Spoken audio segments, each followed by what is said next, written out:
What is the ultimate revenge for a woman betrayed? Is it wealth? Is it power? Or is it something far more personal, a final move, so cunning it rewrites the future itself? In the glittering, cold world of New York's elite. Olivia Chen. Westwood had everything a woman could desire: a Fifth Avenue penthouse, a billionaire husband, and a baby on the way. But behind the doors of their gilded cage, she was a prisoner. When she was cast aside for a younger model, she died alone, a forgotten wife. Her husband and his mistress toasted to their new life. But they didn't know Olivia had left behind a time bomb, a will. And in that will, a secret that would give her most precious possession to the one man her husband feared and hated above all others. This is the story of how a dead woman's final wish brought an empire to its knees. The silence in the Fifth Avenue penthouse was a living thing. It seeped from the cool marble floors, clung to the floor-to-ceiling windows that looked out over a sleeping Central Park, and pooled in the vast spaces between Olivia Chen Westwood and her husband Damien. It was a silence worth millions, curated by interior designers and filled with art that cost more than most people's homes, but it was suffocating her. At 32, Olivia was the portrait of quiet elegance. Her beauty wasn't the loud, demanding kind. It was a gentle grace that had once captivated Damien, the self-made real estate and tech mogul. He'd called her his calm in the storm. Now she was just part of the decor. Her hand rested protectively on the gentle swell of her belly. 7 months carrying the heir to the Westwood Empire, an empire she no longer felt a part of. The change had been gradual at first. Damien, always a workaholic, became more distant. Business trips grew longer, his calls shorter. His scent, once a comforting mix of expensive cologne and crisp cotton, was now often tainted with a cloying, unfamiliar perfume. Chanel No. 5. Olivia wore a subtle Jo Malone scent. The source of that perfume had a name: Jessica Riley, a 24-year-old marketing assistant from his company with ambition that burned like a wildfire and morals that were a barren wasteland. Olivia had seen her at a company gala a few months ago, draped over Damien's arm, her laughter too loud, her dress a shade too red. Damien had introduced her as his protégé. Olivia, a graduate of Wharton herself, who had helped Damien navigate 2 of his biggest mergers before he'd asked her to step back and enjoy the life she deserved, knew a predator when she saw one. Tonight was the breaking point. Damien had been home for exactly 12 minutes. He'd dropped his briefcase by the door, loosened his tie, and poured a Macallan 25 without even glancing at her.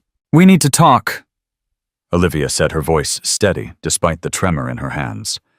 Damien swirled the amber liquid in his glass, his back to her. "I'm tired, Olivia. Whatever it is, can it wait?" "No, it can't." She took a breath. "I know about her, Damien. I know about Jessica." He didn't flinch. He simply took a slow, deliberate sip of his scotch. The lack of a denial was a physical blow. "She makes me feel alive," he said, finally turning to face her. His eyes, the same ones that had once looked at her with adoration, were now cold, hard stones. "She's fun. She doesn't question me. She doesn't weigh me down." The implication hung in the air, as heavy as the unwept tears in Olivia's throat. "You weigh me down. The baby weighs me down." "I am carrying your son," she whispered the words, feeling fragile and foolish. "A son I will provide for," he said, his voice clipped and businesslike. "He will have the Westwood name. He will have the best of everything. But you and I, this arrangement is no longer working for me. Arrangement. That's what their marriage, their love, their shared history had been reduced to. A line item on his balance sheet that was now in the red. So what happens now? She asked her heart, a frantic bird beating against the cage of her ribs. You bring her here, to our home, while I wait in the guest room. A cruel smirk touched his lips. Don't be naive. I've bought her a condo, a nice one. But this penthouse, it's mine. My lawyers will be in touch with yours. I'll be generous. You'll be set up comfortably somewhere else. Out of the city, perhaps. The Hamptons. It's better for a child anyway. He was exiling her, disposing of her like an outdated piece of technology. The fight went out of her, replaced by an icy calm. She saw him clearly for the first time in years, not as the man she loved, but as a hollow shell of ambition and ego. She had helped build his empire, smoothed his rough edges, hosted the dinners that charmed his investors, and this was her severance package. I see, she said. Good. I'm glad you're being sensible. He drained his glass and placed it on the bar with a decisive click. I'll have my things packed and move to the club for a few weeks until Jessica's place is ready. It's cleaner this way. He walked past her without another glance, his footsteps echoing in the cavernous room. Olivia stood there, a solitary statue in the museum of her failed marriage. She looked down at her belly, at the life stirring within her. He will provide for you, Damien had said.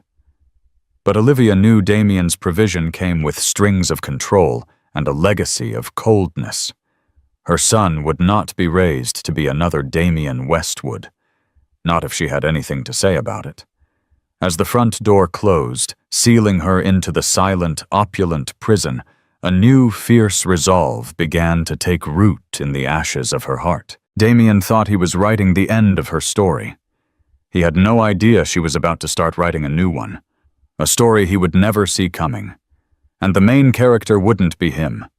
It would be the one man in the world he truly despised, Nathaniel Thorne. The Hamptons estate Damien had generously provided was a beautiful prison, a sprawling shingle-style mansion with a pristine lawn that rolled down to a private stretch of beach on the Atlantic. It was sterile, impersonal, and achingly lonely. Damien had his lawyers deliver the keys via a messenger. He never came himself.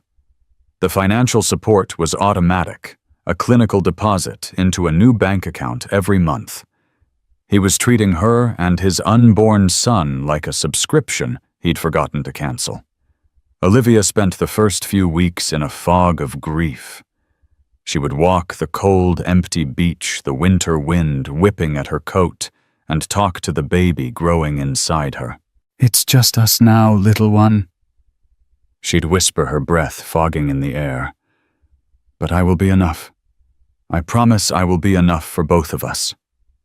Her only regular visitor was her younger sister, Sophie, a freelance journalist who would drive out from the city with groceries and gossip her presence a warm, vibrant splash of color in Olivia's monochrome world. You can't just let him do this, Sophie insisted one afternoon, her fists clenched on the Carrara marble kitchen island. Sue him for everything. Take him to the cleaners. The press would have a field day. Billionaire mogul dumps pregnant wife for intern. His stock would plummet. Olivia managed a weak smile. And what would that get me, Soph? A bitter public fight that would drag our son's name through the mud before he's even born. Damien has an army of lawyers and a PR team that could spin this as me being an unstable gold digger. I'd be shredded. So you're just going to roll over? I'm not rolling over, Olivia said, her voice gaining a steely edge that made Sophie blink. I'm changing the rules of the game. Damien thinks the game is about money and power. He's wrong. It's about legacy. It was then that Sophie realized her sister wasn't broken. She was gestating, in more ways than one. Olivia began a new routine. Her mornings were for her health, prenatal yoga, long walks, nutritious meals. Her afternoons, however, were for war. She converted one of the spare bedrooms into an office. She started by calling a man Damien had fired years ago, a former head of security named Frank Miller. He was now a private investigator. She hired him with a simple, quiet instruction: find everything on Jessica Riley, and find every skeleton in Damien's closet he thinks he buried. Next, she contacted a lawyer. Not one of the slick, corporate sharks Damien used, but a quiet, older man from a respected, old money firm known for its discretion and its ironclad estate planning. His name was Arthur Peterson. In their first meeting in his wood-paneled office in a historic downtown building, she laid out her situation. "Mr. Westwood believes he is in control," Olivia stated, her hands folded calmly in her lap. "He believes that by providing financially, he has fulfilled his obligations. He assumes our son will be his heir, to be molded in his image when the time is right. I want to ensure that never happens."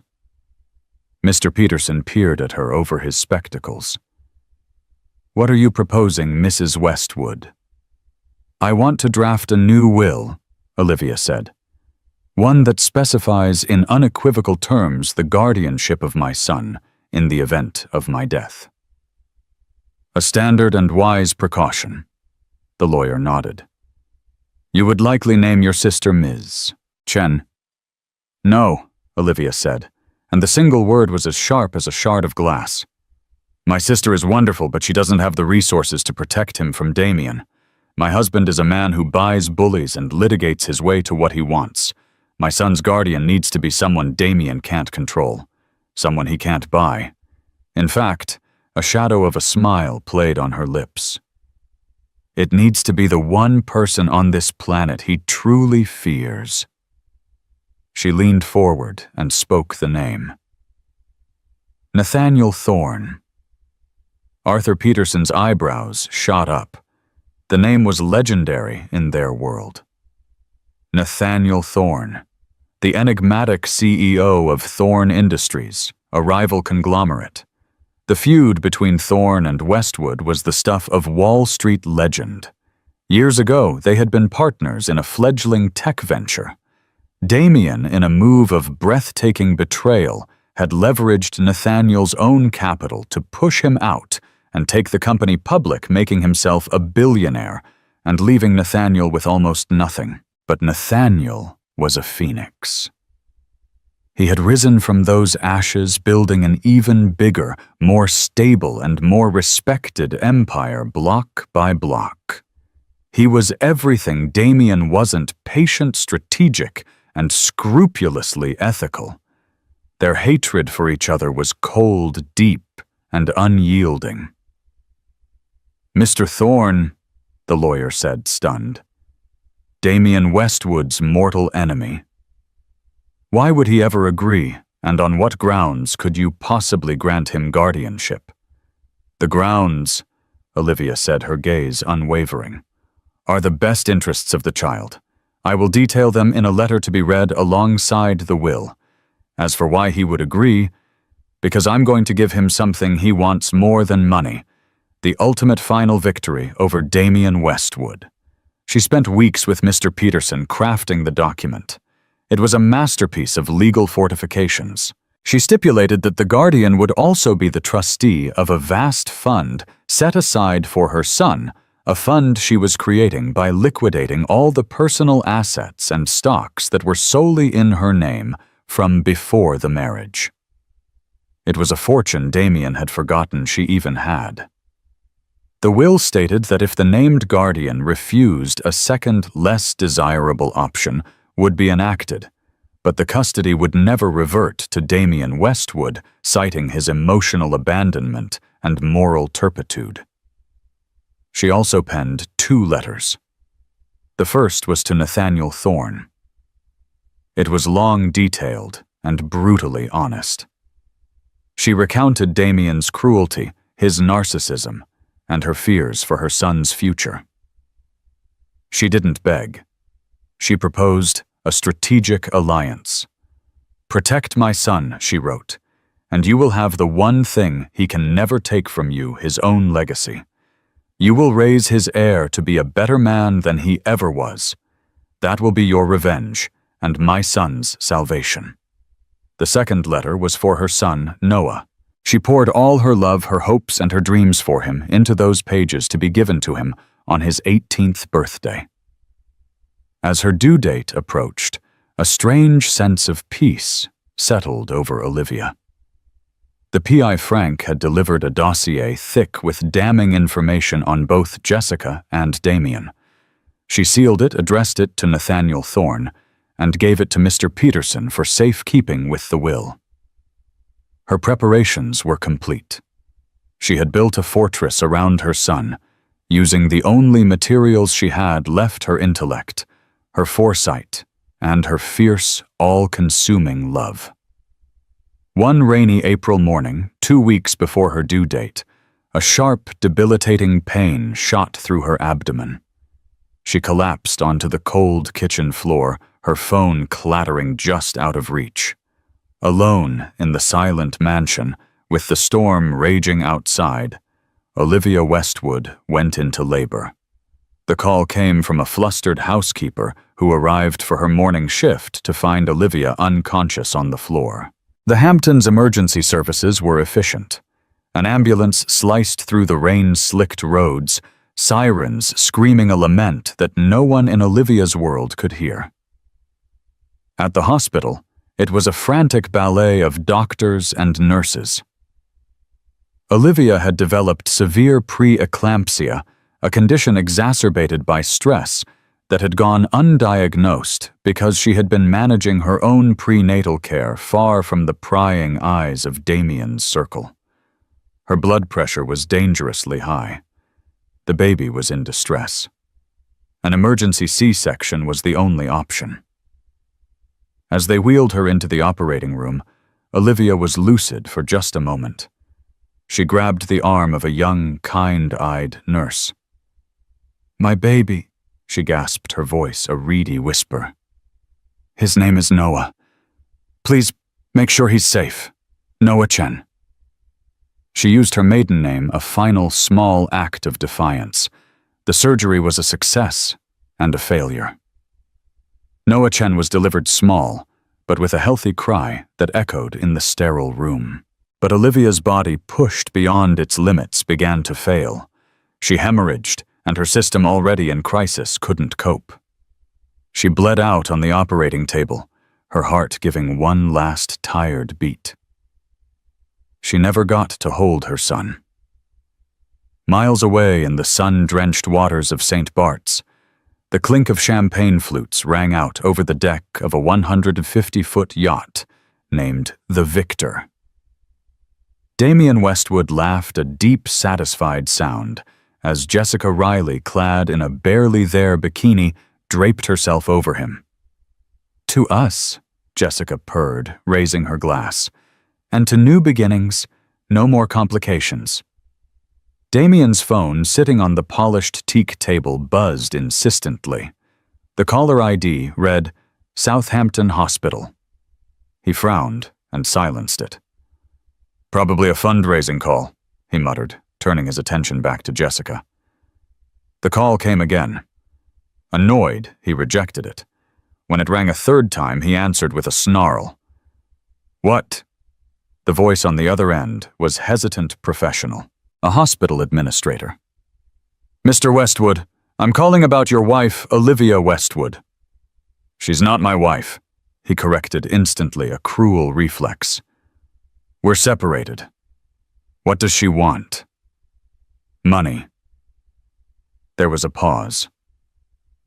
"Sir, there was an emergency. Mrs. Westwood was brought in this morning. She delivered a baby boy via C-section. But I'm so sorry to tell you this, sir. There were complications. We were unable to save her. She passed away just under an hour ago." The world on the yacht didn't stop. The sun still glinted off the turquoise water, the gentle waves still lapped against the hull, Jessica was still smiling expectantly at him. But Damien felt a strange, cold void open in his chest. It wasn't grief. It was inconvenience, a problem, a loose end he thought he had neatly tied up. And then the administrator's other words hit him. A baby boy. An heir. His son. "The baby?" he asked, his voice flat. "He's in the ICU, but he's stable. He's a fighter, Mr. Westwood. He's waiting for his father." Damien hung up. Jessica's smile had faded, replaced by a calculating frown. What is it? What did the hag want now? "She's dead." Damien said the words feeling foreign in his mouth. He looked out at the endless ocean. Olivia is dead. She had the baby. Jessica's face went through a flicker of emotions, shock, then concern, which was quickly replaced by something else. A slow, spreading smile of pure, unadulterated triumph. She let out a short, sharp laugh. "Well," she said, sidling up to him and wrapping her arms around his neck. "Isn't that convenient?" She kissed his cheek. "Don't look so glum, darling. It's tragic, of course. But think of it. No messy divorce, no alimony. And you have your heir. We can raise him. Our son." The idea was grotesque. Jessica, a mother. But Damien was a pragmatist. She was right. The problem had solved itself. A wave of relief, dark and shameful, washed over him. He pulled her close. "You're right," he said, the cold void in his chest filling with the familiar warmth of his own ambition. He now had everything he wanted. His freedom, his lover, and the son to carry on his name. The perfect, clean slate. Back in Southampton, the kind-eyed nurse who had spoken to Olivia was filling out paperwork. She carefully wrote the name on the baby's temporary hospital bracelet. Noah Chen. She looked at the tiny infant sleeping in the incubator, his tiny fists clenched. He was alone, his mother gone, his father celebrating on a yacht thousands of miles away. The nurse felt a pang of profound sadness for the little boy who had entered the world in the midst of such a quiet, lonely tragedy. She had no idea that the boy wasn't alone at all. His mother had built an army to protect him, and the general was about to be summoned. A week later, Damien Westwood, tanned and looking more inconvenienced than bereaved, strode into the 40-floor conference room of the law firm Peterson, Hale & Associates. He had traded his yacht attire for a bespoke Tom Ford suit, a costume of solemnity.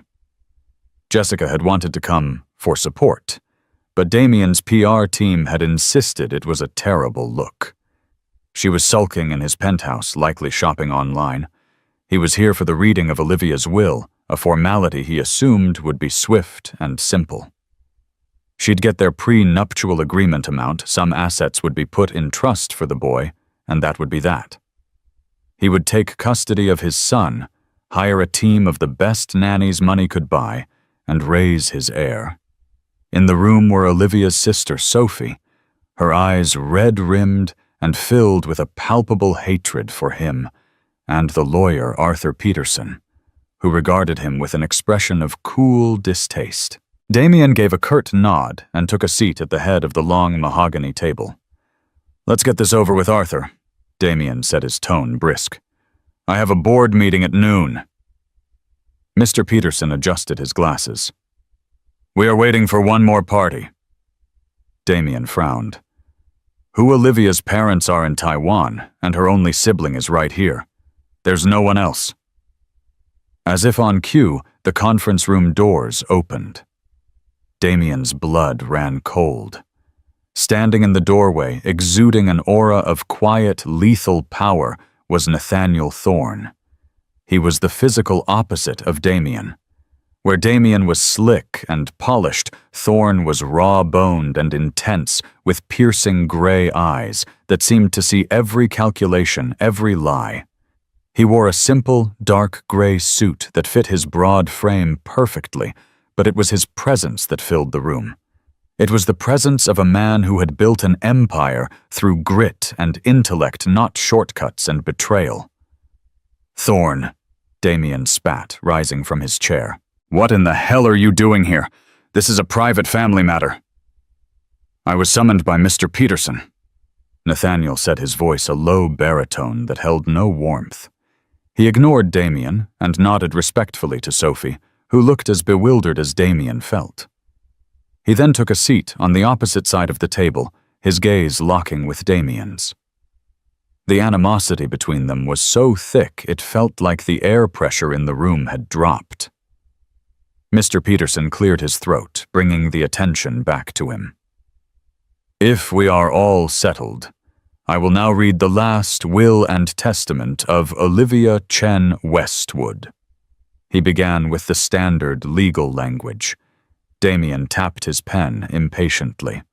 A few minor bequests were made: Olivia's jewelry to Sophie, a generous donation to a children's hospital. Then Peterson paused, taking a deliberate sip of water.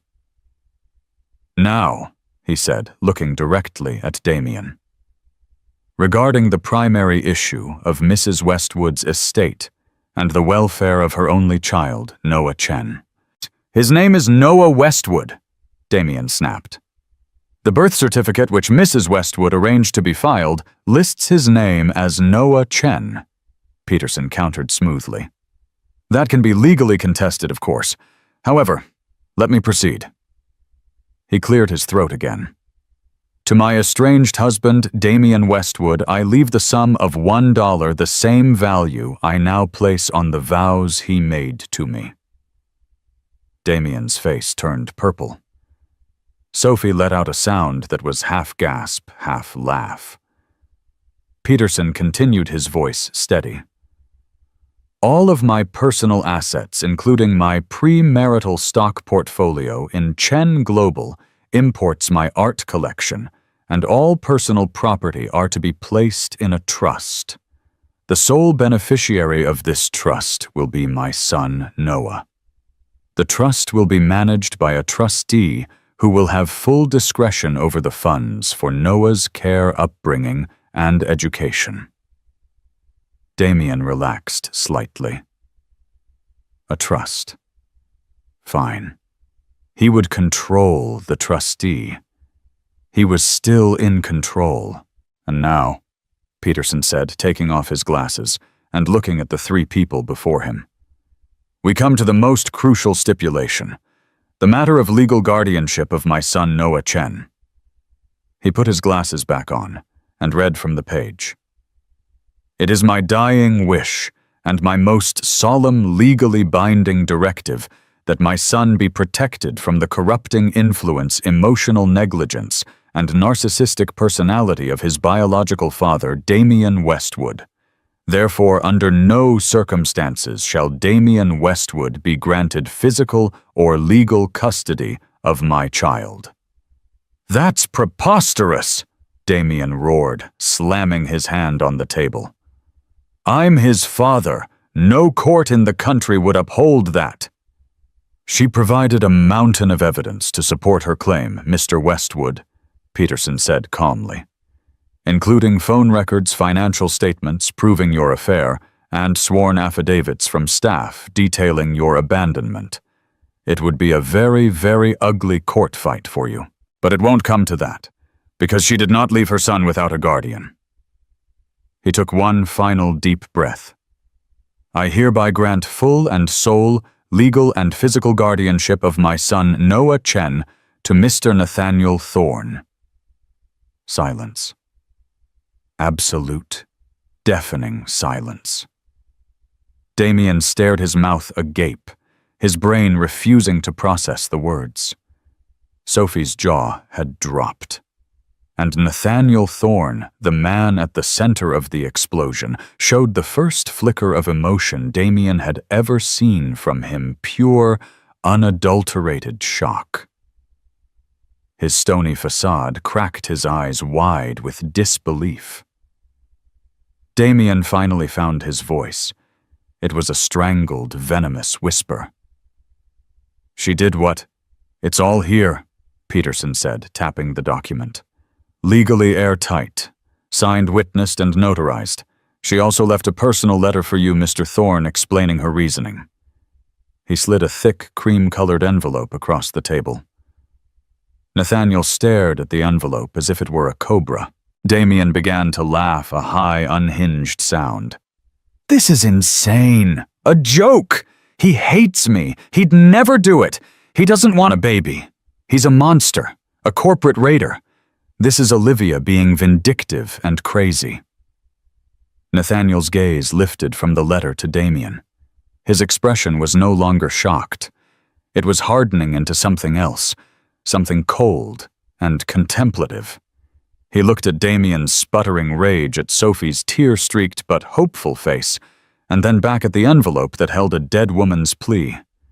Without a word, he picked up the envelope, stood, and turned to leave. "Where are you going, Thorne?" Damien yelled, his voice cracking. "You can't just walk out. This is my son we're talking about." At the door, Nathaniel paused. He turned his head, and his gray eyes were like chips of ice. "No Westwood," he said, his voice dangerously quiet. "He is Olivia's son, and according to this, he is now my responsibility." He walked out, leaving Damien Westwood standing in the ruins of his perfect, well-ordered world, utterly and completely outmaneuvered by the ghost of the wife he had thrown away. Nathaniel Thorne did not go back to his office. He had his driver take him to his home, a starkly modern minimalist triplex in Tribeca that was more art gallery than living space. It was a fortress of solitude designed for a man who valued control, order, and silence above all else. A baby did not fit into its clean lines and muted color palette. In his study, a room walled with books and overlooking the Hudson River, he sat in a leather Eames chair and stared at the cream-colored envelope in his hands. Olivia Chen Westwood. He barely knew the woman. He'd met her twice, maybe 3 times at industry events years ago before she had married his nemesis. He remembered a quiet, intelligent woman with observant eyes. She had discussed a recent merger with him with a knowledge that had surprised him. He hadn't thought of her since. Why him? Why entrust him with the most precious thing in her life? Was this just a final poisoned dart aimed at Damien?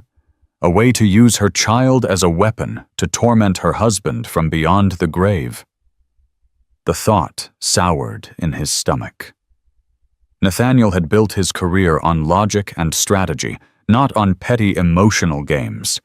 If that's all this was, he would have his lawyers decline the guardianship and walk away. His fingers broke the wax seal. Her handwriting was elegant, precise. He began to read. Mr. Thorne, if you are reading this, then my worst fears have come true, and I have not survived to raise my son. I know this request must seem shocking, perhaps even insane. We are strangers. But you are not a stranger to my husband, Damien, and it is because of who he is and who you are that I am placing my son's life in your hands. I am not doing this out of spite. I want to be very clear about that. This is not a weapon. This is a shield. My son Noah is my entire world, and I will do anything to protect him, and he needs protection from his own father. The letter went on to describe in calm, devastating detail the man Damien Westwood was behind closed doors, his emotional cruelty, his pathological narcissism, his view of people, even his own child, as assets or liabilities. He will not love Noah, she wrote. He will see him as a legacy, a miniature version of himself to be molded and controlled. He will teach him that wealth is the only measure of a man, that empathy is a weakness, and that loyalty is for fools. He will raise a king, yes, but a hollow one, just like himself. You have seen what his ambition does to people. You lived it. Do you think he would be any kinder to his own son? Nathaniel felt a cold knot tighten in his gut. She was right. He knew better than anyone the scorched earth nature of Damien's ego. "I have watched you for years, Mr. Thorne. I read the business journals. I followed your career after Damien. Did what he did. He tried to destroy you, but you rebuilt. You built a company founded on integrity and innovation, not hostile takeovers. You are known to be ruthless, yes, but fair. You are a man of your word. You are everything he is not. I am not asking you to love my son. I have no right to ask that. I am asking you to be his guardian, to protect him, to raise him to be a good man, not just a rich one, to teach him honor and integrity qualities his father knows nothing about. I have left Noah with a significant fortune of his own from my family's assets. You will have complete control of the trust to use for his care and to shield him from Damien's financial manipulations. You will want for nothing in his upbringing. In the enclosed package with my lawyer, you will find a dossier. It contains leverage against Damien information on his unethical business practices and the sordid details of his affair with Jessica Riley. Use it if he fights you. Use it to protect Noah. Use it to protect yourself. Why would you do this? What is in it for you? Perhaps nothing. Perhaps the satisfaction of knowing you have taken the one thing Damien cannot buy bully or win back his legacy. You will raise his son. His heir will call another man father. For a man like Damien, there is no greater defeat. This will be your final quiet victory in the war he started with you all those years ago. It is a terrible thing to offer to use my son's life as a chess piece, but it is the only language a man like Damien understands. And it is the only way I can be sure you will keep him safe. Please, Mr. Thorne, protect my little boy. Don't let his father destroy him. Sincerely, Olivia Chen Westwood. Nathaniel leaned his head back and closed his eyes. The letter was a work of brutal strategic genius. She had analyzed him as she would a stock, identifying his motivations, his history, and his character. She had appealed not to his sentimentality. He had little of that, but to his sense of justice, his hatred of Damien, and his own rigid code of honor. She hadn't asked him to be a father. She had asked him to be a protector, a guardian, a warden. He thought of the baby, Noah, a tiny helpless infant born into a war he didn't even know was being fought, abandoned by one parent, orphaned by the other. Damien's reaction in the lawyer's office flashed in his mind.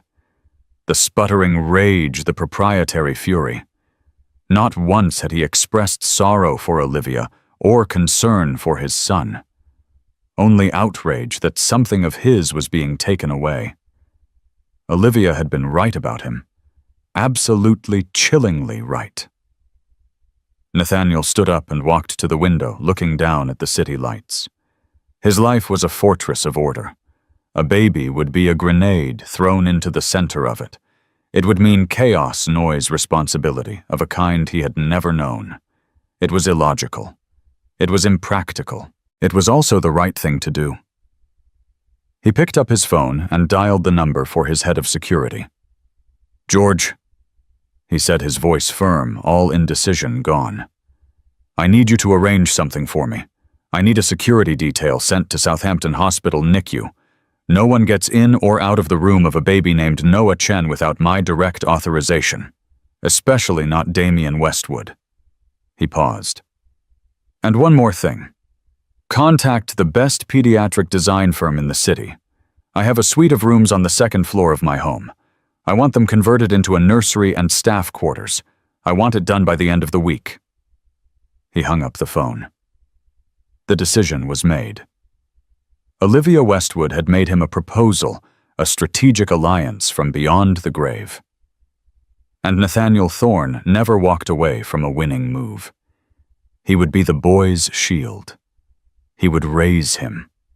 And in doing so, he would dismantle Damien Westwood piece by piece, starting with his legacy. The news hit the financial world like a thunderclap. It wasn't leaked, it was strategically released. A quiet, factual statement from the office of Nathaniel Thorne, confirming that he had been granted sole guardianship of Noah Chen, the infant son of the late Olivia Chen Westwood. The statement was dry, professional, and devastating. For Damien Westwood, it was the beginning of a public crucifixion. He had launched an immediate, furious legal challenge.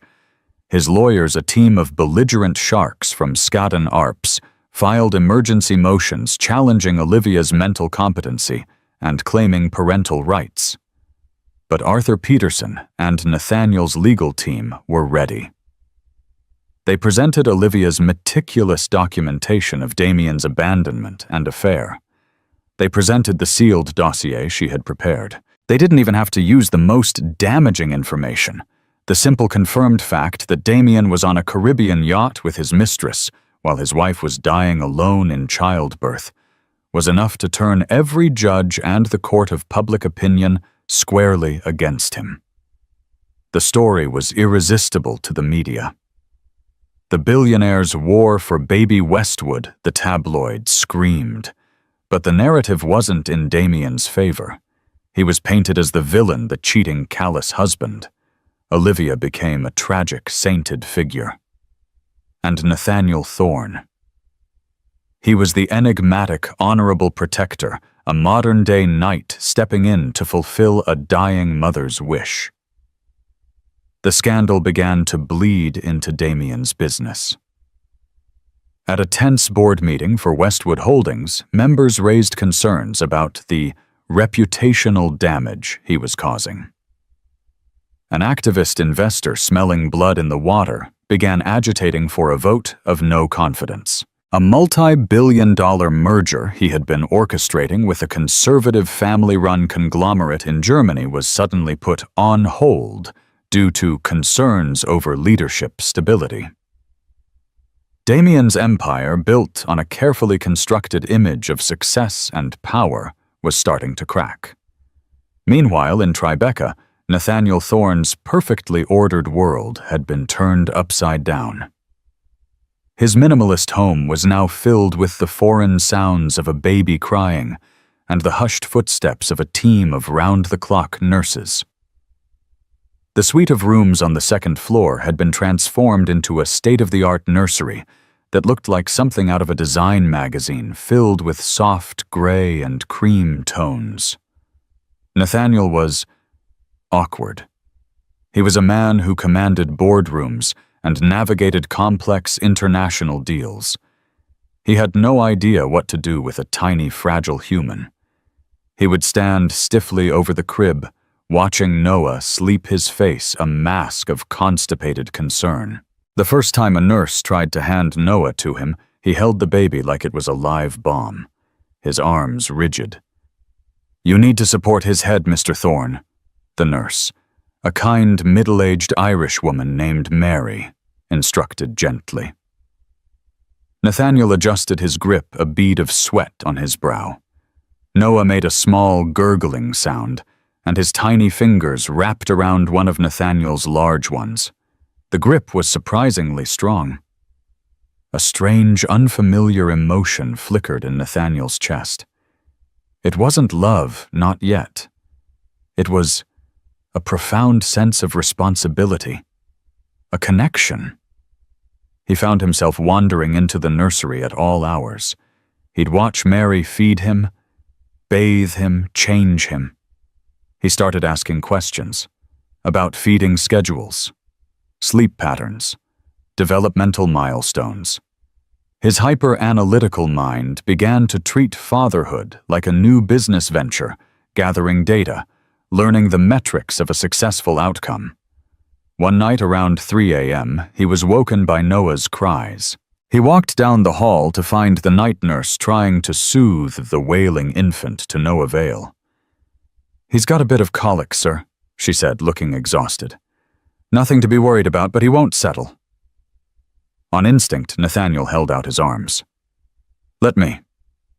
The nurse, surprised, handed the baby over. Nathaniel held Noah against his chest and began to walk. He didn't coo or shush. He just walked back and forth across the large, silent living room, the city lights twinkling below. He could feel the baby's small, warm body trembling against his. He started to talk, his voice a low, steady rumble. He didn't talk baby talk.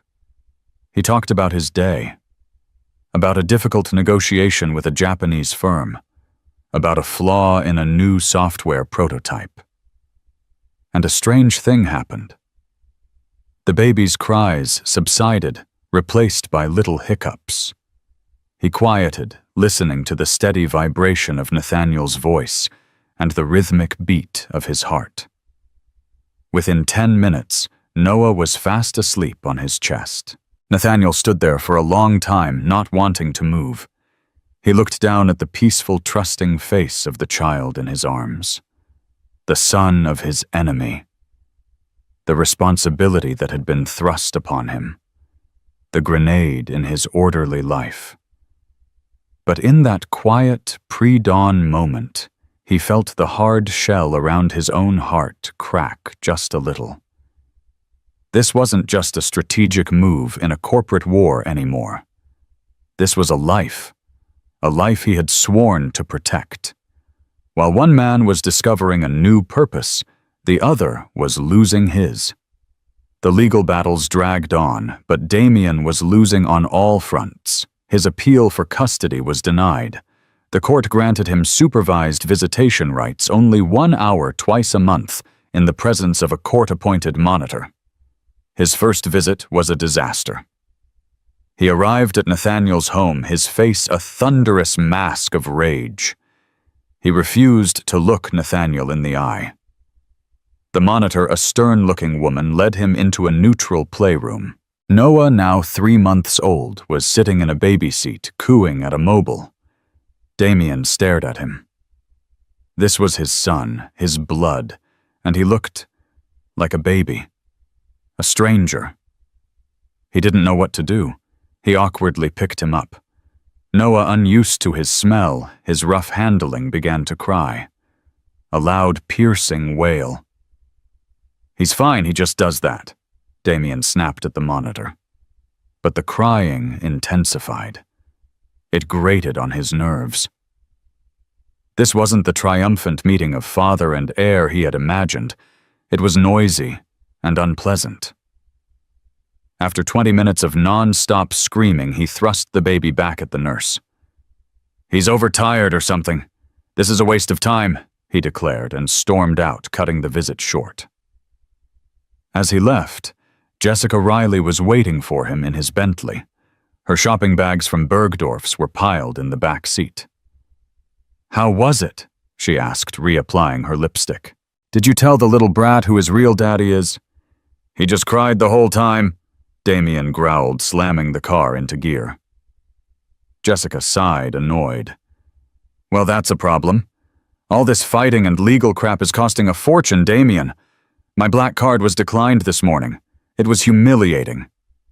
The board has frozen my discretionary accounts pending a review." He gritted out his knuckles, white on the steering wheel. Jessica turned to him, her perfectly made-up face hardening. The playful kitten was gone, replaced by a cold-eyed predator. "You promised me an empire, Damien, not declined credit cards and a screaming brat you can't even control. You need to fix this, or I'll find someone who can give me the lifestyle I deserve."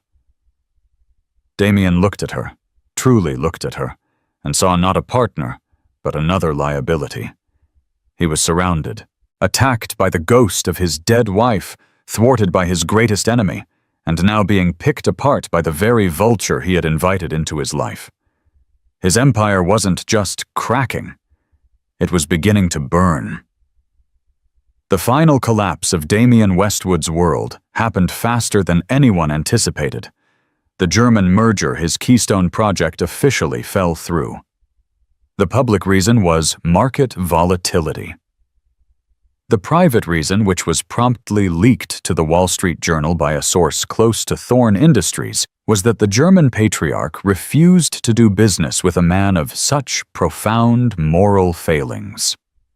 The stock of Westwood Holdings plummeted by 30% overnight. The activist investor seized the moment, calling for an emergency shareholder meeting. Damien distracted and hemorrhaging money on his legal fees, and Jessica's insatiable spending was outmaneuvered. Nathaniel Thorne, through a series of shell corporations, had been quietly buying up shares of Westwood Holdings at their devalued price.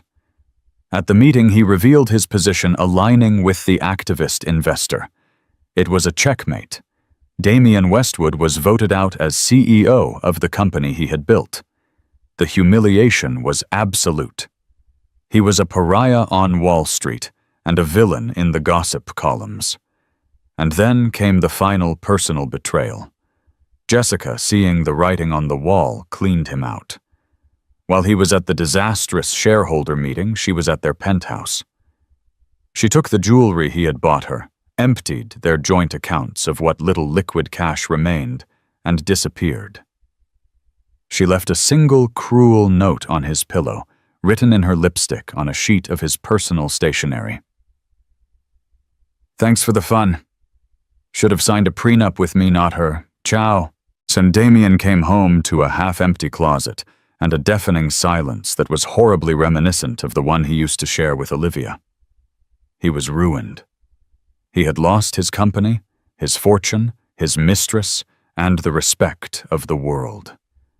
And his son, the one piece of his legacy he thought he could control, was being raised by his most hated enemy.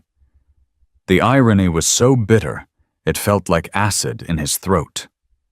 He had thrown away a queen for a pawn, and in the end, the pawn had run off with the gold, leaving him with nothing. A year passed. The world moved on. Damien Westwood became a cautionary tale, whispered in exclusive clubs, a modern-day Icarus who had flown too close to the sun of his own ego. He sold the penthouse and the Hamptons estate to cover his debts and moved into a much smaller rented apartment, a ghost haunting the city he once ruled. He stopped attending the supervised visits with his son. It was too painful, too humiliating to see Noah in the arms of the nurses and staff at Nathaniel's home, a home that represented everything he had lost. At Nathaniel Thorne's Tribeca triplex, a different world was taking shape. The stark minimalist fortress had softened. There were now baby gates, a colorful playmat in the living room, and the abstract sculpture in the foyer had been replaced by a ridiculously large stuffed giraffe. Noah was a happy, thriving one-year-old. He was just learning to walk, toddling on unsteady legs through the vast apartment. And his favorite person in the world was the tall, serious man he was just learning to call Nate. Nathaniel Thorne had been transformed. The change was subtle to outsiders, but profound to those who knew him.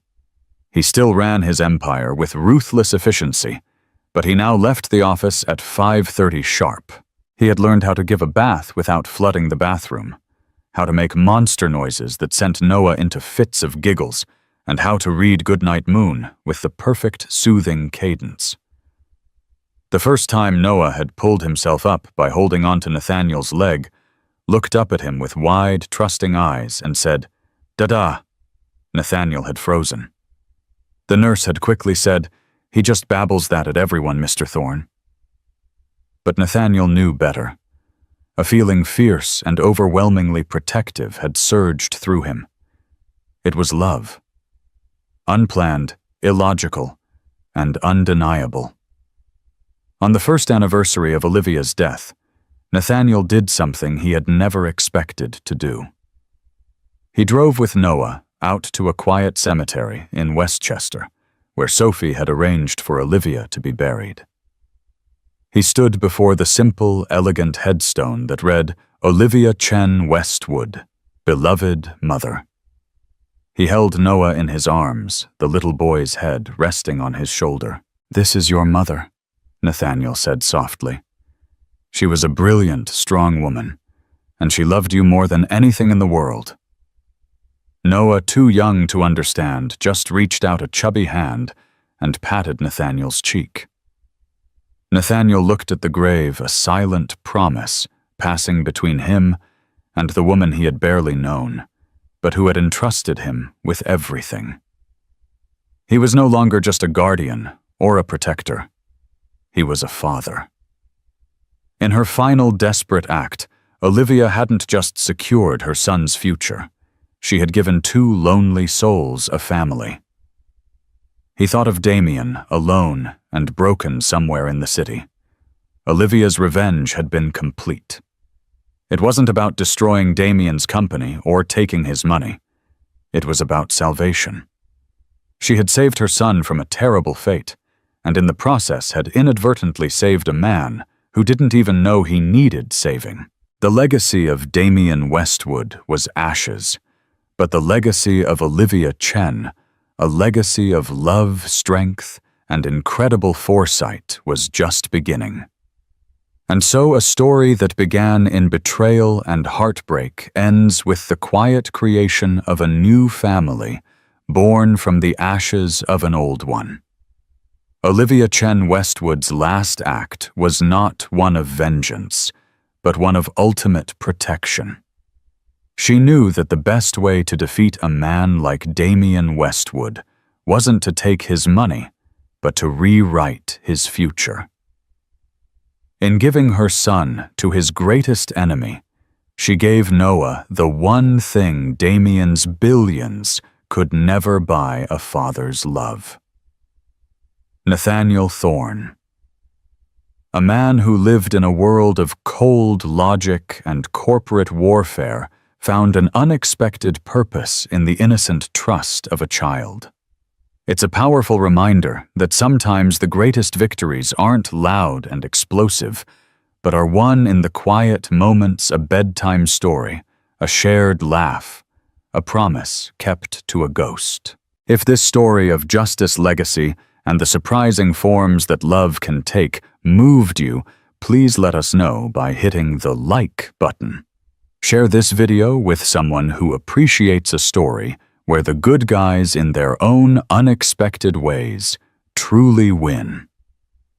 And for more gripping stories that explore the depths of human emotion, make sure you subscribe to our channel and turn on notifications. Thank you for listening. The air in courtroom 3B was so cold, it felt like glass.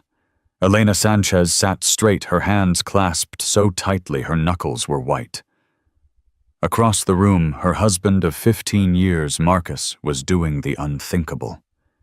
He was holding her hand. Not Elena's. The hand of Chloe Rivington, the 28-year-old analyst who had in 6 short months become the public symbol of Elena's private hell.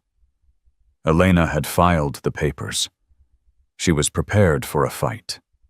She was prepared for the lies, the financial battles.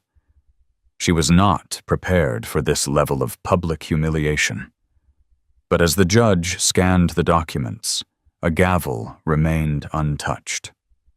The Honorable Annalise Breyer looked up her eyes, landing on Marcus, and said 5 words that would change everything, Mr. Sanchez. Not so fast. The house on the hill in Marin County wasn't a home. It was a glass and steel statement.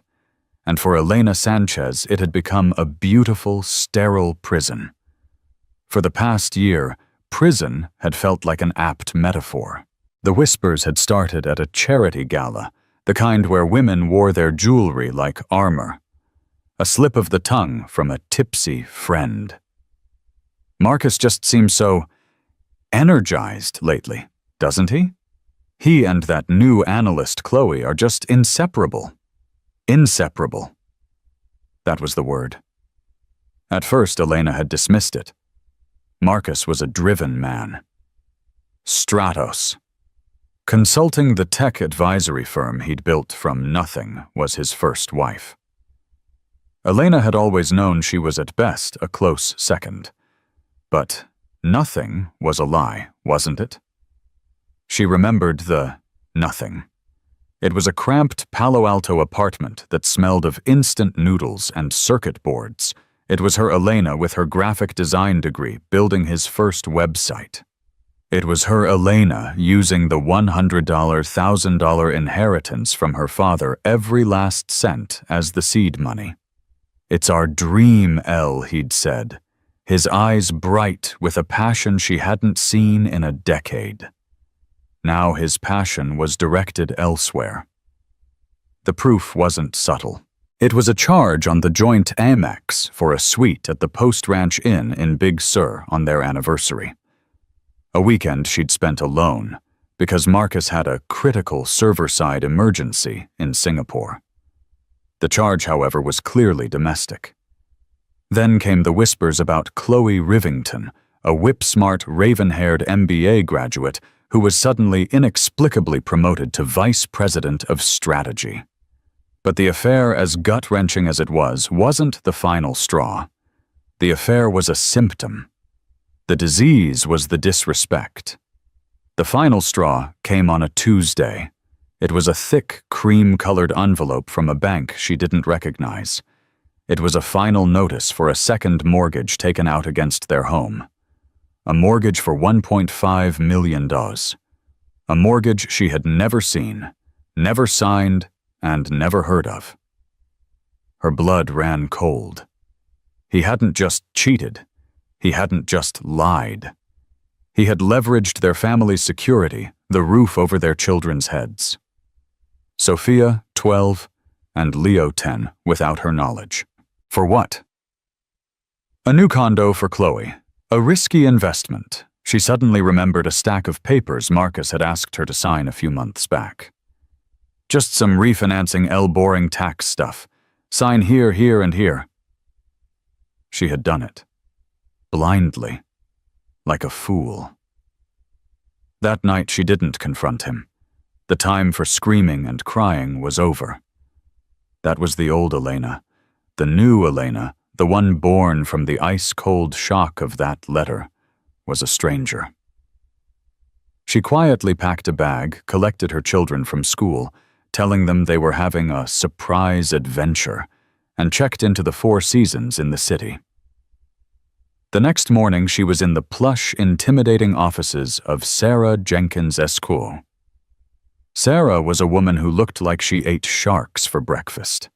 She wore a severe, dark gray suit and had not a single personal item on her massive mahogany desk. "Mrs. Sanchez," Sarah said, her voice a low, precise monotone after reviewing the mortgage documents. "This is problematic, but it is also a gift."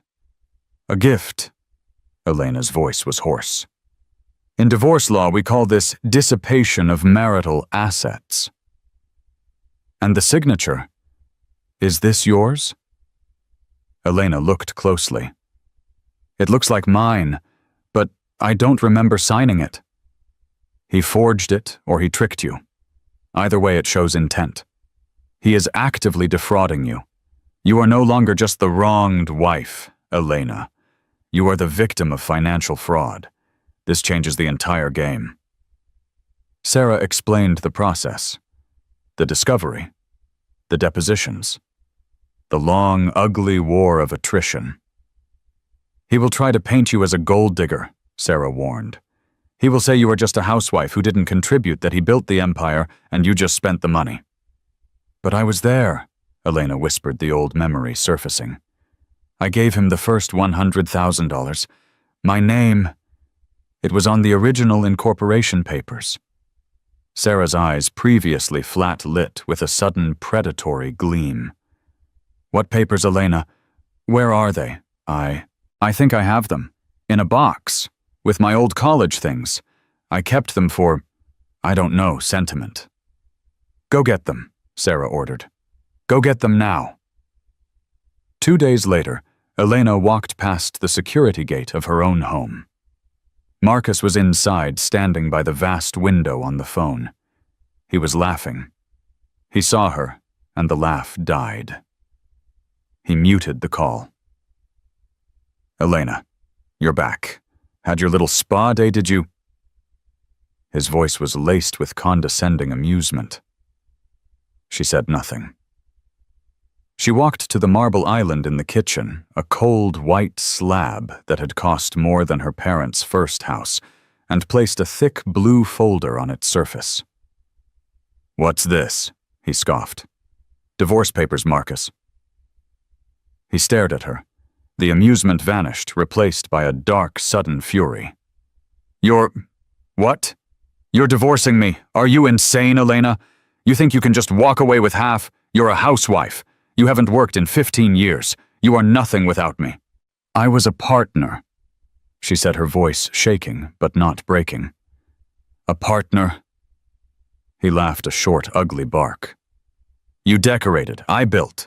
You will get nothing. I will fight you until you are begging for scraps.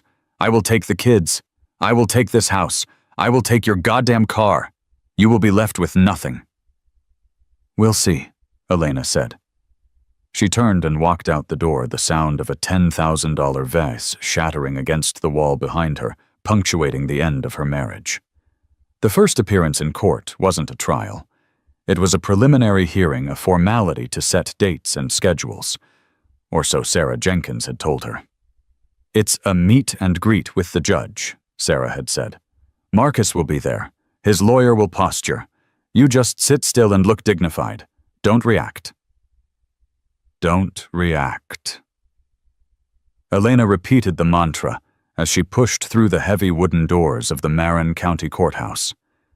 The place smelled of old paper floor wax and a faint metallic tang of desperation. She saw him immediately. Marcus was not alone. He was standing with his lawyer, a silver-haired man named Graves, who looked like he'd stepped out of a movie about ruthless corporate raiders. But it wasn't Graves who made Elena's stomach clench. It was the woman standing next to Marcus, Chloe Rivington. She was exactly as her leaked photos suggested, impossibly young, with sharp, intelligent eyes and a cascade of dark hair. She wasn't dressed like a mistress. She was dressed like a corporate successor. She wore a navy blue, perfectly tailored Tom Ford pantsuit that probably cost more than Elena's entire monthly budget. She carried a sleek leather portfolio. She looked formidable. And she was standing with Marcus as if she were part of his legal team. Elena felt a hot flush of shame. She turned to Sarah, her eyes wide. What is she doing here? This is a private hearing. She's here to intimidate you, Elena, Sarah said, her voice low and tight with anger. She's a prop, a message. He's telling you he's already replaced you in his bed and in his business. Don't look at her. Look at me. But Elena couldn't help it. As they approached, Marcus turned. His eyes met Elena's. There was no remorse, no shame, just a cold, flat calculation. And then he did it. Slowly, deliberately, Marcus reached out and took Chloe's hand. He didn't just hold it. He threaded his fingers through hers, a gesture of casual, established intimacy. He gave Elena a small, almost imperceptible smirk, a victor's nod. See, I've already won. Your history. Chloe, for her part, looked directly at Elena and smiled. It wasn't a kind smile. It was a smile of pure, unadulterated triumph. The world tilted. The air left Elena's lungs. It was one thing to know. It was another to see. To have her 15-year marriage, her family, her entire adult life reduced to this tawdry public spectacle. She could feel the stares of the other lawyers and clerks in the hallway. The whispers. The wife discarded. The mistress installed. She felt her knees weaken. Don't react. Don't you dare give him the satisfaction. Chin up, Elena, Sarah hissed, grabbing her elbow. The grip was iron. We're not here to win the hallway. We're here to win the war. Sarah steered her past the couple and into the courtroom 3B. They took their seats at the plaintiff's table. A moment later, Marcus and his lawyer, Mr. Graves, entered. Chloe Rivington did not follow. She remained outside, a silent, looming presence. "All rise," the bailiff called. Judge Annalise Breyer entered. She was an older woman, perhaps in her late 60s, with a sharp, bird-like face and glasses perched on the end of her nose. She exuded an aura of absolute terrifying competence. The hearing began. Mr. Graves spoke first, his voice a rich, condescending baritone. "Your Honor, my client, Mr. Marcus Sanchez, is the sole architect of Stratos Consulting. He has built a billion-dollar firm from the ground up. Mrs. Sanchez, the plaintiff, has not been employed in any capacity for 15 years. She has enjoyed a life of extreme luxury funded entirely by my client's genius and hard work." He motioned to a stack of papers. "We have provided a preliminary declaration of assets. We are prepared to offer Mrs. Sanchez a more than generous settlement to avoid a long, painful trial. A lump sum of $10 million plus the house in Tahoe. It is far more than she is entitled to, but my client wishes to move on." 10 million. It sounded like a lot. But Elena knew Stratos was rumored to be worth close to $1 billion. It was 1%. It was an insult. Sarah stood. "Your Honor, Mr. Graves's assessment of my client's contribution is not only offensive, it is factually incorrect. We are not here to accept a generous handout. We are here to claim what is rightfully hers." "Claim what?" Graves scoffed.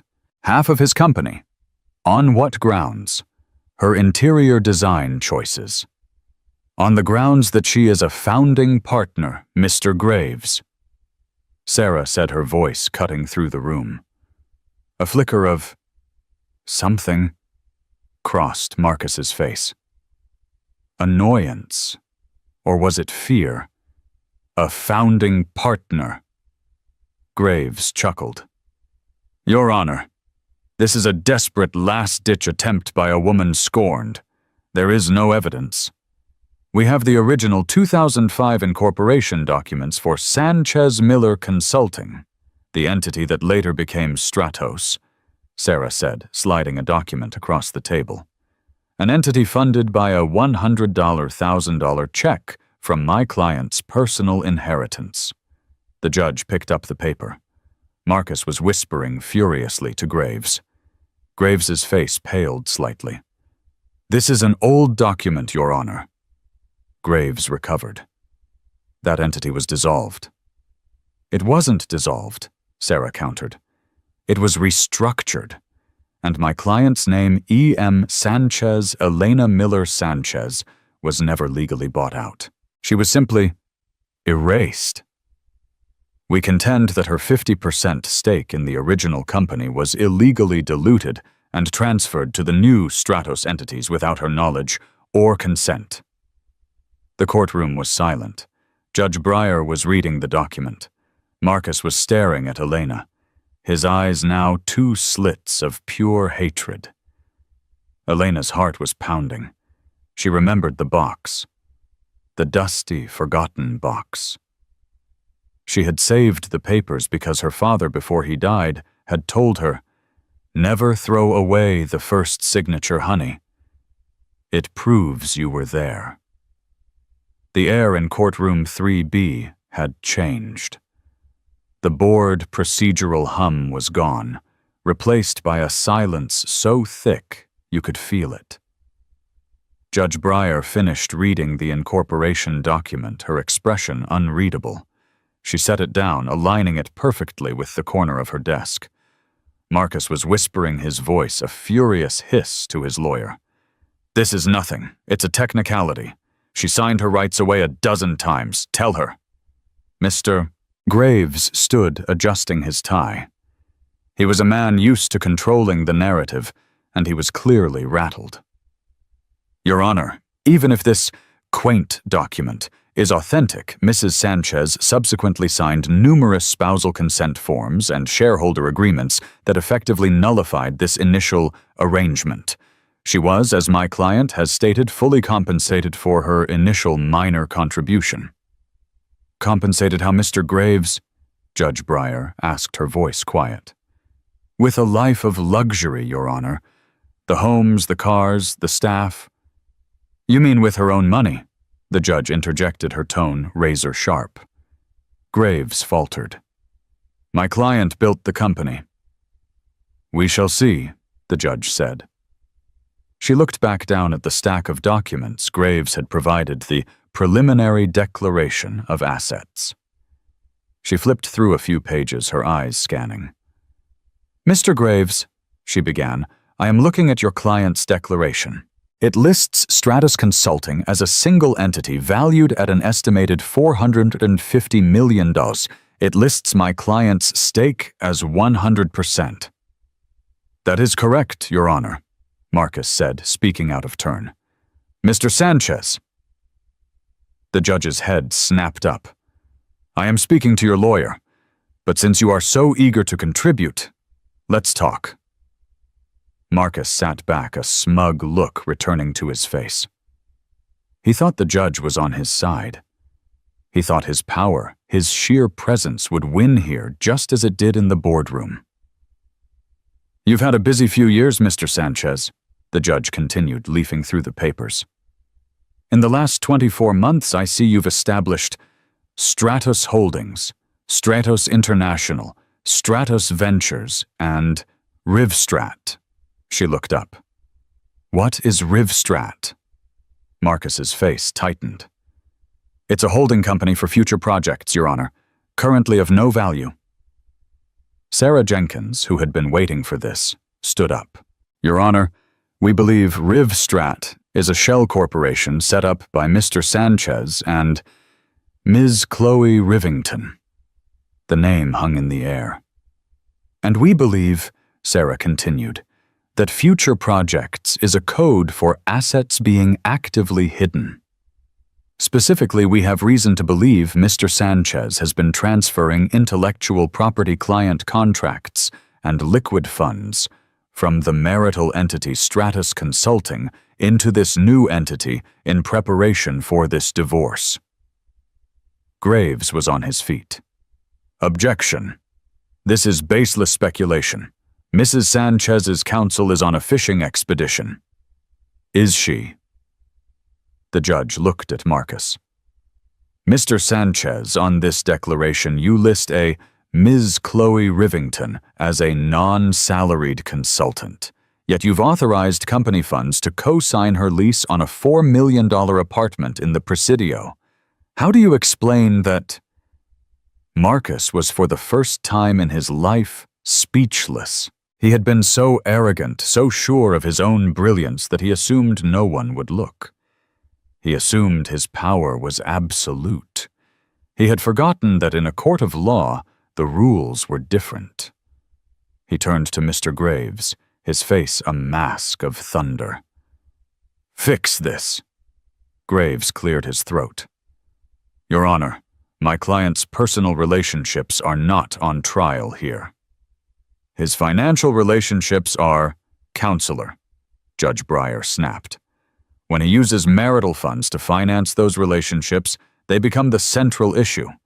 I'm looking at wire transfer stock options granted to a consultant with less than 6 months tenure, options valued at more than most of your senior partners. The judge peered over her glasses. She looked at Marcus, then at his lawyer. She looked at the smirking, triumphant man who had walked into her courtroom holding his mistress's hand, offering his wife of 15 years a 1% scrap from their table. Mr. Graves, she said, her voice dropping to a dangerously quiet level. You came in here with a lowball offer, treating my courtroom like a hostile takeover negotiation. You presented a declaration of assets that is at best a work of fiction and at worst perjury. She picked up the file. Your client is attempting to fast-track this divorce, claiming his wife is a non-entity, but the document she provided suggests she's a 50% owner, and the documents you provided suggest you're actively hiding the ball. She looked directly at Marcus Sanchez. His face was no longer smug. It was the color of chalk. You and your client seem to be in a hurry to move on, but given these discrepancies, I'm not. She lifted her gavel. Therefore, I am not accepting this preliminary declaration. I am ordering a full independent and forensic audit of Stratus Consulting and all its subsidiaries to be paid for by Mr. Sanchez. I am also signing a temporary restraining order freezing all non-essential assets of Stratos Holdings and Rivstrat. Mr. Sanchez will not transfer, sell, or leverage a single share of stock, a single patent, or a single dollar from any corporate account without this court's explicit permission. Your Honor, Graves yelled, that will paralyze the company. It's a billion-dollar firm. Judge Breyer struck the gavel. The crack was deafening. Then your client should have thought of that before he decided to commit fraud. She looked past Graves, past a furious Mr. Graves, to the man who thought he had won. Mr. Sanchez, she said, her voice clear and ringing. You wanted to move on. She pointed her pen at him. Not so fast. The judge's order was a nuclear bomb dropped on Marcus Sanchez's empire. The forensic audit wasn't just a formality, it was an invasion. And the man Sarah Jenkins hired to lead it was less an accountant, more a bloodhound. His name was David Chen.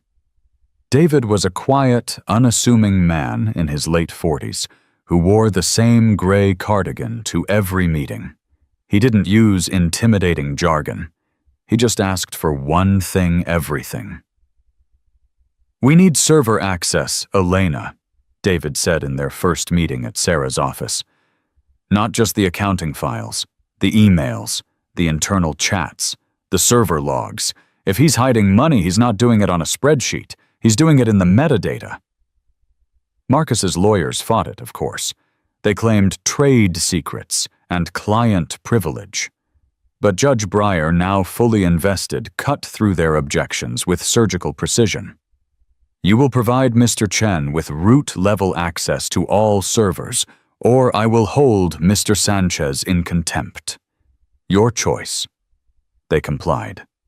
While David Chen vanished into a digital rabbit hole, Elena's life became a different kind of war.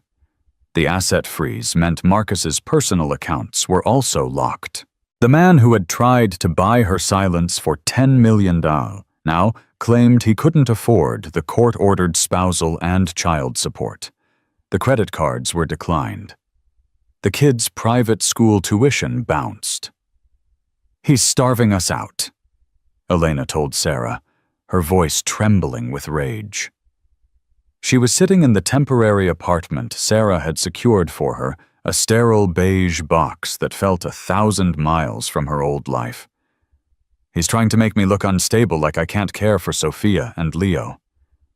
It's a classic tactic, Sarah said, her voice grim. It's called burning the village. He'd rather destroy the whole thing than let you have your share. Don't fall for it.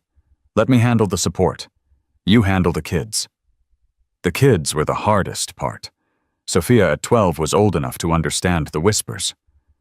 Mom, she'd asked, her eyes searching Elena's, is Dad living with that lady Chloe? Elena had to sit her children down.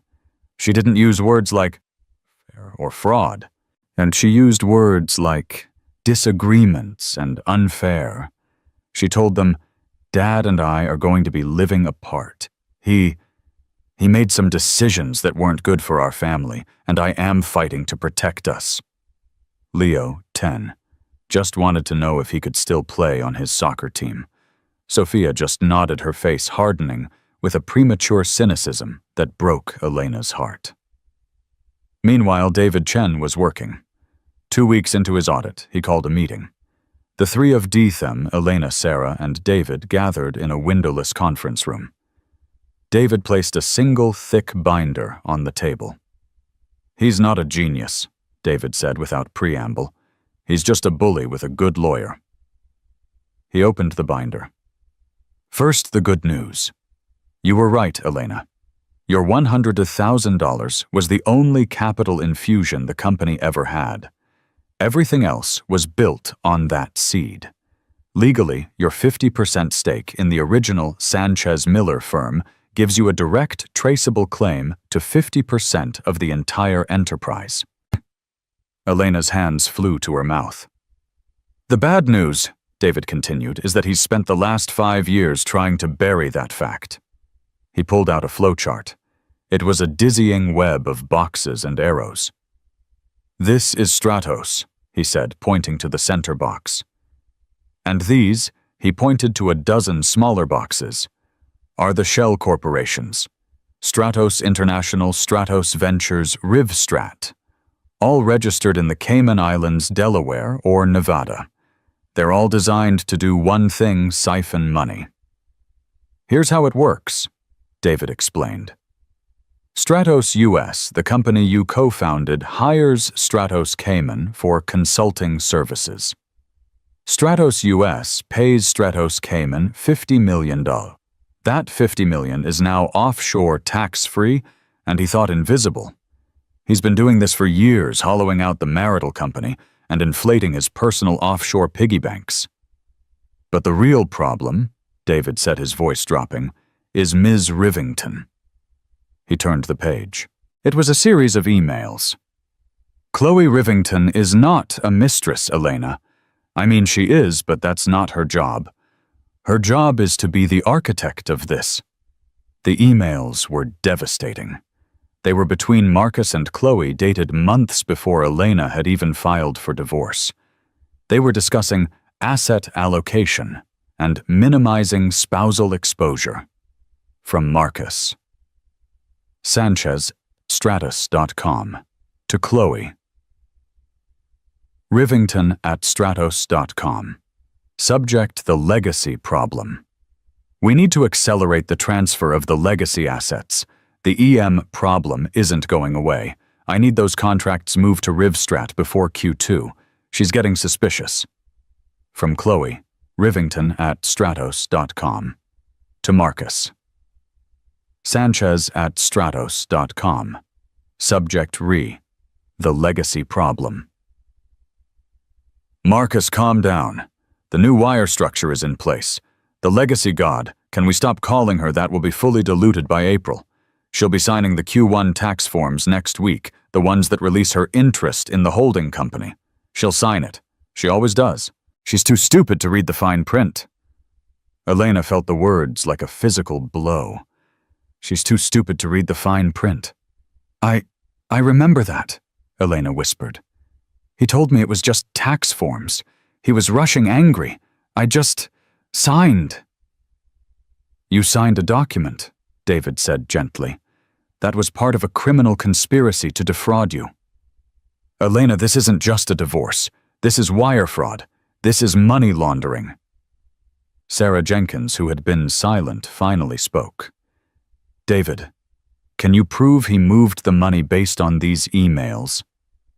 I can do better, David said. He pulled out a flash drive. He's arrogant. He thought no one would ever look. His company, like many tech firms, uses an internal chat system. They also foolishly record all their executive-level video meetings for compliance purposes. He plugged the drive into the conference room computer. A video file popped up. It was a Zoom call. Marcus in his home office. Chloe in her new company-funded apartment. Chloe on video. Okay, the Cayman transfer is complete. That's the last of the legacy funds. It's clean, untraceable. Marcus on video. Good, excellent. And the original incorporation docs, the EM stuff, Chloe on video. Our legal team is burying it under a mountain of new incorporation paperwork. Even if she finds it, it'll look like a sentimental relic. Legally, she's a nobody. When the divorce comes, she'll be begging for scraps. And you, my love, will be a very, very free man. Chloe blew him a kiss. The video ended. The room was silent. Elena was crying, but not from sadness. It was rage. A cold, purifying rage. The humiliation in the hallway, the patronizing, generous offer, the stupid wife. It all coalesced into a single point of clarity. "Sarah," Elena said, wiping her eyes, "I don't want a settlement." Sarah Jenkins smiled. It was the first time Elena had ever seen her smile. "I don't want his money," Elena continued, her voice hard as steel. "I want my company. And I want to see them both in jail." The discovery of the video, the smoking gun, as Sarah called it, changed the temperature of the war from cold to scorching. Marcus and Chloe didn't know they had it, but they knew the audit was happening. And they were panicking. The first move was an act of raw, desperate aggression.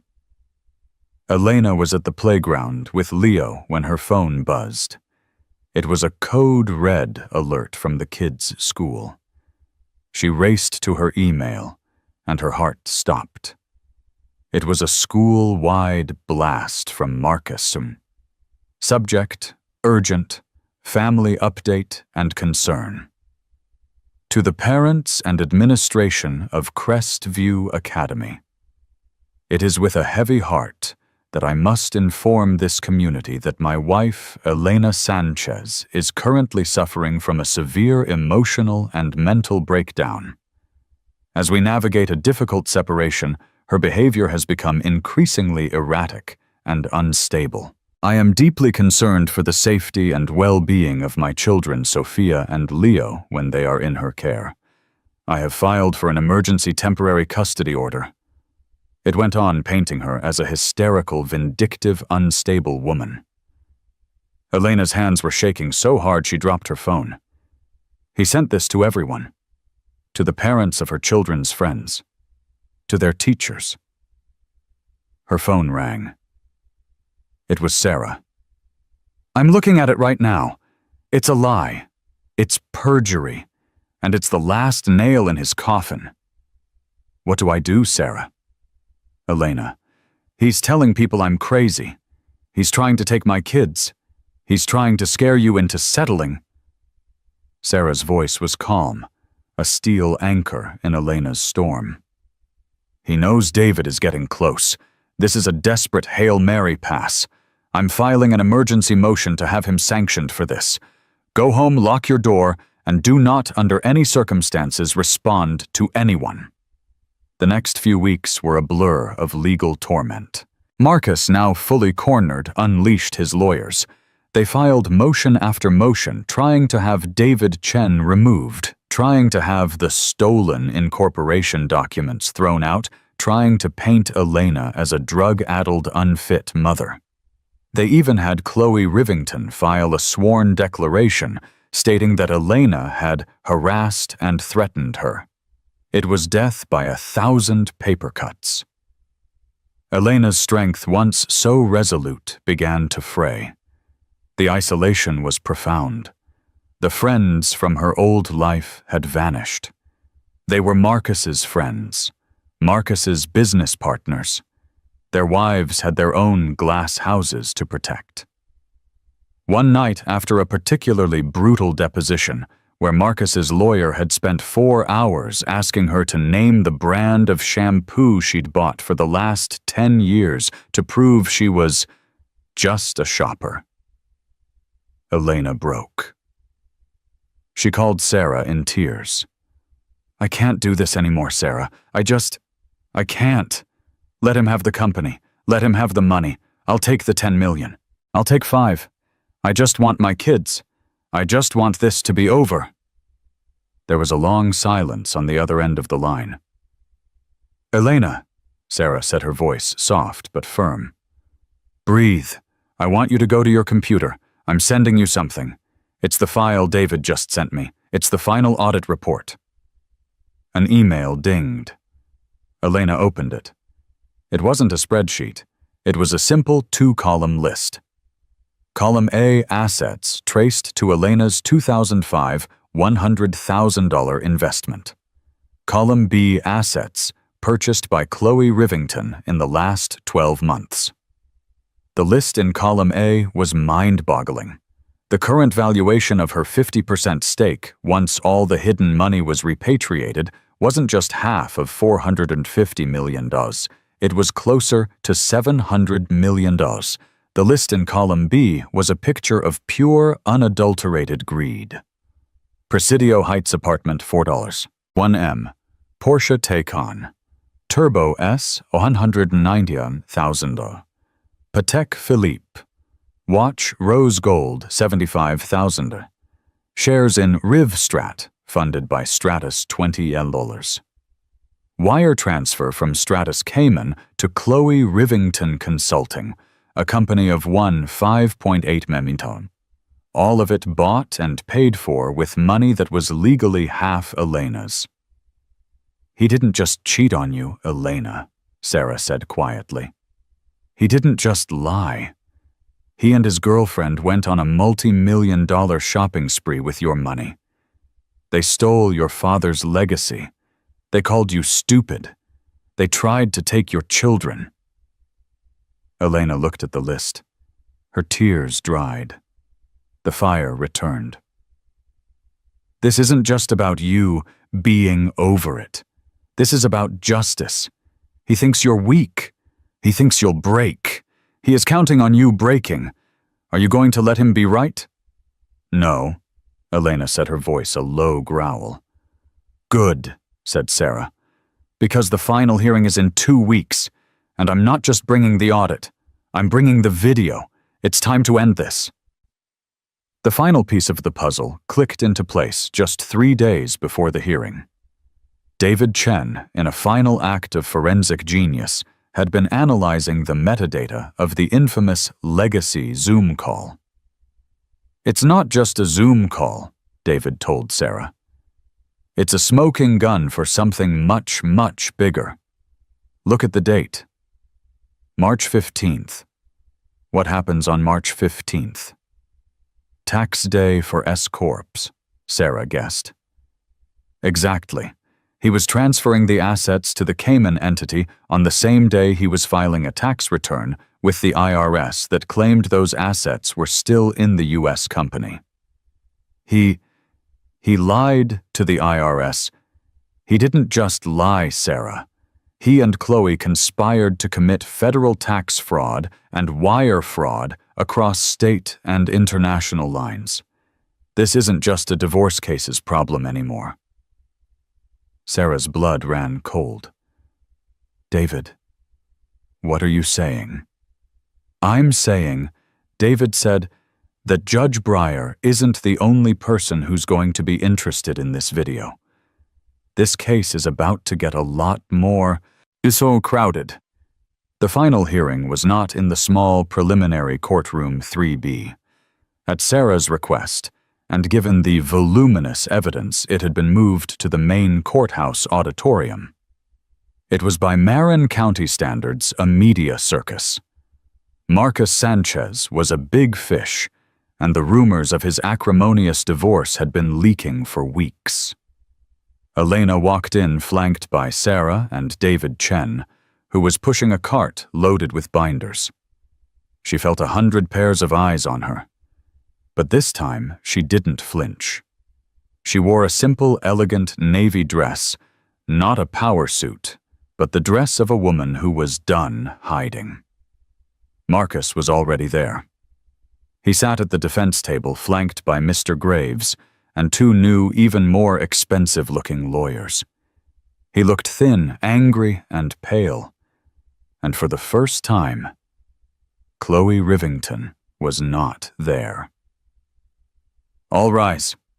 Judge Breyer entered. The room fell silent. She was not in a patient mood. Mr. Graves, she began. I have spent the last 48 hours reviewing the independent audit from Mr. Chen and your rebuttal. I am, to put it mildly, appalled.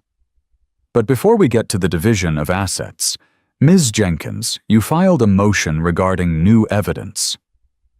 We did, Your Honor, Sarah said, standing.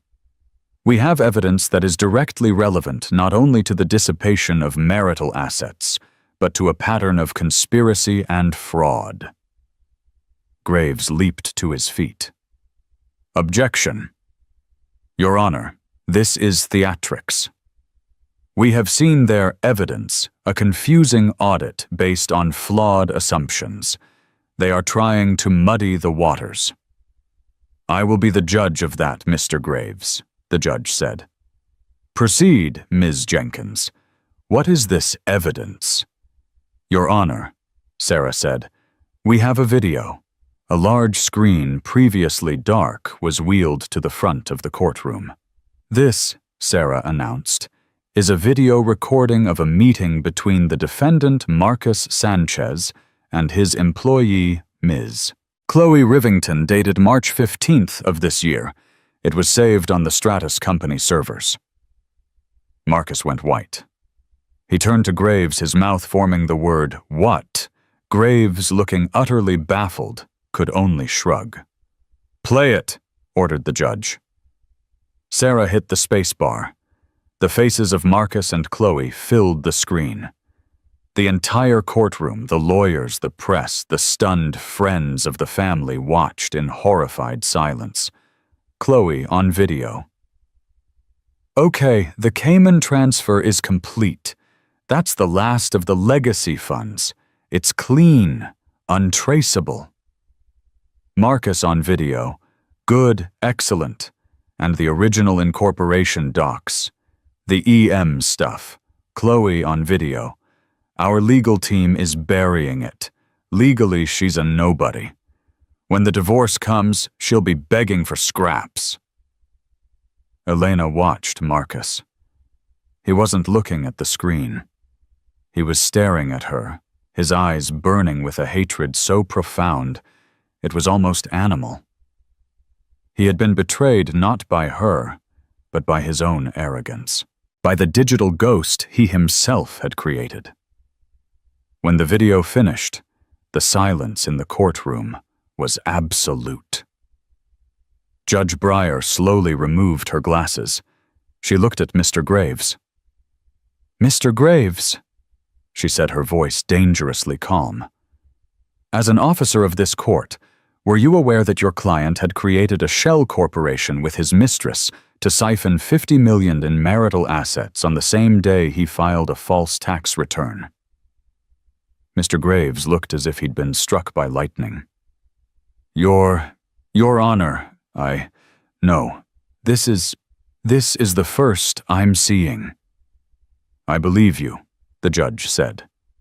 Mr. Sanchez, you have not only committed perjury in this courtroom, you have not only attempted to defraud your wife and this court, you have on video admitted to wire fraud, tax evasion, and a criminal conspiracy. She turned to the two new expensive lawyers. Are you two gentlemen from the civil or criminal bar? They didn't answer. This court, Judge Breyer announced, is no longer just a family court proceeding. She looked at Marcus. Mr. Sanchez, you came in here months ago and told your wife she would get nothing. You were half right. You, sir, are the one who is getting nothing. At least not from this marriage. She picked up her gavel. The judgment of this court is as follows. 1. The original 2005 Sanchez-Miller agreement is found to be valid and binding. All attempts to dilute Mrs. Sanchez's 50% stake are ruled fraudulent and are hereby voided. 2.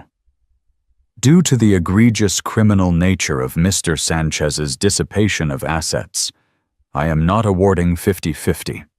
I am awarding Elena Sanchez 65% of the total marital estate, which includes the full valuation of all offshore accounts and shell corporations. 3. Mrs. Sanchez is awarded full and sole custody of the children Sophia and Leo. Mr. Sanchez will have supervised visitation pending a full psychological evaluation. 4.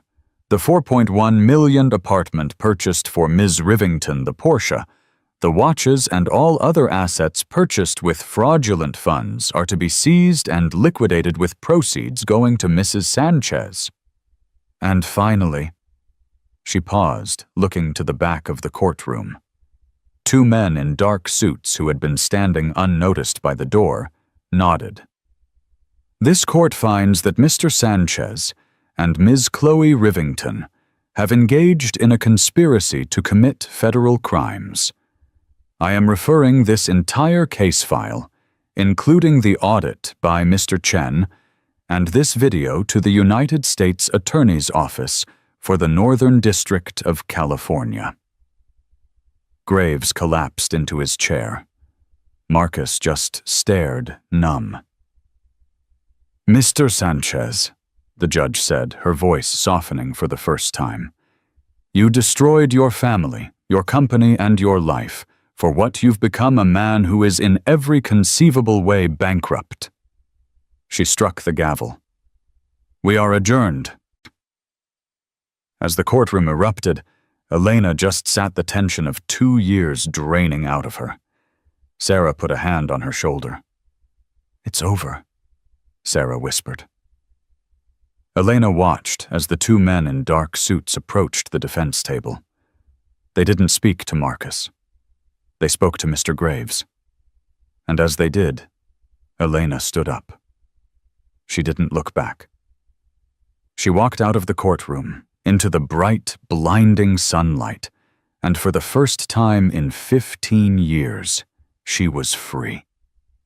The news hit the financial world like a shockwave. Marin Tech CEO arrested for fraud embezzlement. Marcus Sanchez and Chloe Rivington were indicted on 28 counts, including wire fraud conspiracy and tax evasion. Faced with the video, the audit, and David Chen's meticulous data, Chloe's high-priced lawyers advised her to take a deal. She pleaded guilty, agreeing to testify against Marcus in exchange for a reduced sentence. She was sentenced to 4 years in a federal correctional facility. Marcus, ever the fighter, refused to believe his world was gone. He fought. He used the last of his non-seized funds on a criminal defense team that tried to argue the video was a deep fake and that Chloe was the mastermind. The jury didn't buy it. They were out for less than 3 hours. Marcus Sanchez was found guilty on all counts and sentenced to 15 years in federal prison. The empire he had built and the one he had stolen was dismantled. Elena Sanchez, now legally, Elena Miller, again took control of what was left of Stratos. But she had no interest in that world. She let the courts and the trustees handle the liquidation. She sold the glass and steel prison on the hill. She sold the Tahoe house. She sold the cars, the art, the wine collection. She didn't end up with $700 million. After the lawyers, the taxes, and the corporate bankruptcy, she was left with a fraction of that. But it was enough. It was more than enough. She bought a modest, beautiful home in Mill Valley, with a garden, a big kitchen, and bright, sunny windows. It was filled with the sounds of her children laughing, not of a man screaming into a phone. She took Sophia and Leo to Italy for the summer, a trip she had always dreamed of. They ate gelato in Florence, and she told them the truth about her father's $100,000 and how it had become a dragon they had to slay. When she returned, she found her new purpose. With a portion of her settlement, she partnered with Sarah Jenkins and David Chen to establish the Miller-Chen Foundation. Its mission was simple: to provide pro bono forensic accounting and legal services to women in complex, financially abusive divorces. They specialized in finding the money that husbands thought was gone forever. One sunny afternoon, a year after the trial, Elena was in her garden, her hands covered in dirt when her phone rang. It was an unknown number. "Hello. Is this Elena?" The voice was weak, hesitant. "Yes. Who is this?" "It's Chloe Rivington. I'm out, early. Good behavior." Elena's blood turned to ice. She stood up, wiping her hands on her jeans. "What do you want, Chloe?" I wanted to say, I'm sorry. Marcus, he used me. He promised me everything, and I was so stupid." Elena thought of the video. She's too stupid to read the fine print. The irony was bitter. "You're not stupid, Chloe," Elena said, her voice flat. "You were greedy, and you were cruel. You knew about my kids. You knew and you helped him. You weren't used. You were a willing partner." I just wanted to..." Chloe was crying now. "I know what you want, Chloe. You want forgiveness. You want me to say it's okay so you can feel better. But I can't give you that. You have to live with what you did, just like I have to." Elena hung up the phone. She stood there for a long moment, the sun on her face. She felt no anger, no rage, not even pity. She just felt quiet. Leo ran out the back door. "Mom, Sophia's trying to teach me to bake. She's getting flour everywhere." Elena smiled. "Okay, buddy, I'm coming. She put her phone on the garden table and walked inside toward the mess, toward the noise, toward the beautiful, ordinary, chaotic life she had fought for. She was no longer the legacy problem. She was just Elena. And she was finally completely on her own terms. Elena's story is a powerful, painful reminder that sometimes the person you trust the most is the one capable of the deepest betrayal. But it's also a story of resilience. It shows what happens when a person pushed to their absolute limit refuses to break. She went from a stupid wife who signed papers without reading to a woman who reclaimed her name, her legacy, and her future. What do you think of Judge Breyer's ruling? Was it justice, or was it too harsh? What would you have done in Elena's position? Let us know your thoughts in the comments below. If this story moved you, and if you believe in the power of truth, please hit that like button. Share this video with someone who needs to hear it, and make sure you subscribe to the channel for more true life stories of drama, justice, and survival. Thank you for listening.